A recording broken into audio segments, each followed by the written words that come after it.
इस कार्यक्रम में आज बात गरीबी और अमीरी की करेंगे। एक तरफ कोरोना संकट ने लोगों की जिंदगी में भूचाल ला दिया है। पेट्रोल डीजल की बढ़ी कीमतों से रोजमर्रा की चीजें महंगी हो गई हैं। किसानों की किसानी पर असर पड़ा है, तो वहीं भारत का एक तबका ऐसा है जो अपने खजाने को लगातार भरने में लगा हुआ है, और वो भी काले धन से। स्विस बैंक की रिपोर्ट के हवाले से ऐसी खबरें आई हैं कि भारतीयों का स्विस बैंक के खाते में जो काला धन जमा हुआ है उसमें रिकॉर्ड तोड़ इजाफा हुआ है। जिस काले धन का मुद्दा चुनावों में जमकर उछला, उसका जिन्न एक बार फिर से निकल आया है। सरकार इस दावे को गलत बता रही है, वहीं कांग्रेस चुपते हुए सवाल पूछ रही है। इन्हीं मुद्दों पर आज बहस करेंगे, लेकिन सबसे पहले हमारी यह रिपोर्ट देखिए।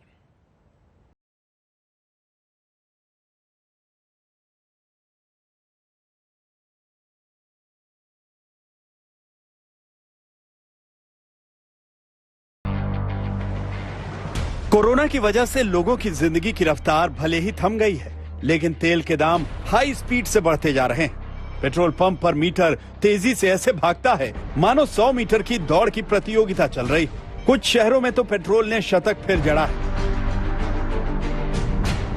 अंतर्राष्ट्रीय बाजार में कच्चे तेल की कीमतों में इजाफे का ढिंढोरा पीटकर केंद्र सरकार खुद को बचाने की कोशिश करती है, लेकिन सरकार के पास इसका कोई जवाब नहीं कि आखिर पेट्रोल डीजल में अप्रत्याशित एक्साइज ड्यूटी क्यों लगाई गई।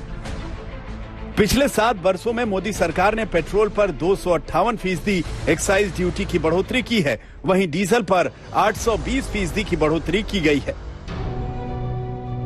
पेट्रोल डीजल की बढ़ी कीमतों से आम आदमी तो महंगाई के तले दबता जा रहा है, लेकिन जिनके पैसे स्विस बैंक में जमा हैं, वो मजे ले रहे हैं। हैरान करने वाली बात यह है कि कोरोना के इस संकट काल में इस तबके के पैसों में रिकॉर्ड तोड़ इजाफा दर्ज हुआ है। स्विस बैंकों में साल 2020 में भारतीयों का पैसा 255 करोड़ स्विस फ्रैंक यानी 20,700 करोड़ रुपयों तक पहुंच गया है, जो साल 2019 में 6,625 करोड़ था। यानी एक साल के अंदर स्विस बैंकों में भारतीयों के पैसों में करीब 300% की वृद्धि दर्ज की गई है। इस वक्त स्विस बैंकों में भारतीयों का जितना पैसा जमा है वो पिछले 13 सालों में सबसे ज्यादा है।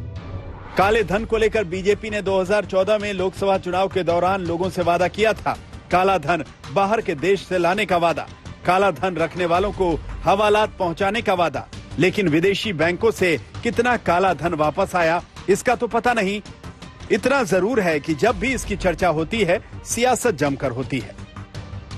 समस्या ये है कि जो बैलेंस है स्विस बैंकों में भारतीयों का, वो 13 साल के हाईएस्ट स्तर पर है। वो एक वर्ष में 286% हो गया। पूरी दुनिया आपदा में थी, 97% भारतीयों की आय घटती है, उसी साल में 286% हो जाता है। ये वो कौन लोग हैं जो आपदा में अवसर को तलाशते हैं? देखिए, एक चीज मैं जानती हूँ, अगर इनको नंबर 2 पैसे की ये बात करते हैं, क्योंकि इससे ऊपर कुछ सोच नहीं सकते हैं, तो इन्हीं के समय पे जो डाला होगा पैसा नंबर 2 का, वो जरूर बड़ा होगा। जब से मोदी जी की सरकार भारत में बनी है, किसी की हिम्मत नहीं है कि नंबर 2 का पैसा किसी और देश में डाले। पर मैं तो यही कहूंगी ना कि चोरों को सारे नजर आते हैं। चोरी कर करके आप लोगों ने विदेशी बैंकों में पैसा डाला है, तो आप ये सोचते हैं कि स्विस बैंक में अगर कोई पैसा डाल रहा है तो केवल चोरी का पैसा होगा। वित्त मंत्रालय भी स्विस बैंक में भारतीयों के काले धन के बढ़ने के दावे को खारिज कर रहा है। सरकार का दावा है कि 2019 के अंत से ग्राहकों की जमा राशि वास्तव में गिर गई है। भारतीयों के जमा पैसे वास्तव में आधे हो गए हैं। हालांकि वित्त मंत्रालय ने स्विस बैंकों में जमा राशि में इजाफे या कमी को सत्यापित करने के लिए स्विस अधिकारियों से सूचना मांगी है। अब ऐसे में सवाल उठता है कि जब खुद सरकार ही ऊहापोह में है, तो कांग्रेस का सवाल पूछना लाजमी है। आखिर वो कौन सा तबका है जो इस संकट की घड़ी में भी माला माल होता जा रहा है? आज तक ब्यूरो।